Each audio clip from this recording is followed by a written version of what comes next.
চণ্ডীপুর বিধানসভার অন্তর্গত দীর্ঘদিনে বেহাল শ্রীরামপুর গোলকপুর সড়ক বৃহস্পতিবার সকালে পরিদর্শন করেন সমাজ কল্যাণ, সমাজ শিক্ষা এবং শ্রমমন্ত্রী টিঙ্কু রায়। তার সঙ্গে ছিলেন সংশ্লিষ্ট দপ্তরের আধিকারিকরা।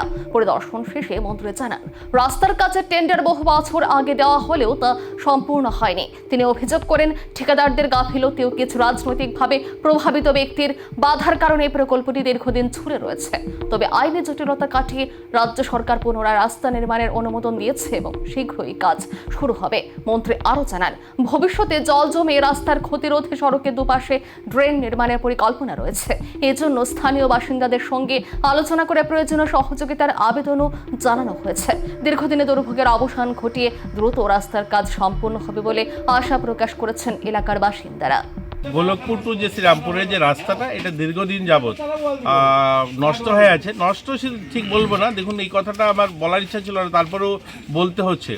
আমাদের কৈলাসহরের দুর্ভাগ্য যে কৈলাসহরে যখনই কোনো ডেভেলপমেন্টের কাজ আসে, এখানে কতিপয় কিছু লোক যারা বিভিন্ন পলিটিক্যাল পার্টির আশ্রিত, সেটা বামপন্থী বলতে পারেন বা কংগ্রেস পার্টির যারা, এদের কারণেও আরও রাস্তাগুলো খারাপ হচ্ছে। এই রাস্তাটা আপনারা জানেন, সত্যবান দাস তিনি এটা টেন্ডারটা পেয়েছিলেন এবং সেটা আমি বিধায়ক হওয়ার আগেই পেয়েছেন।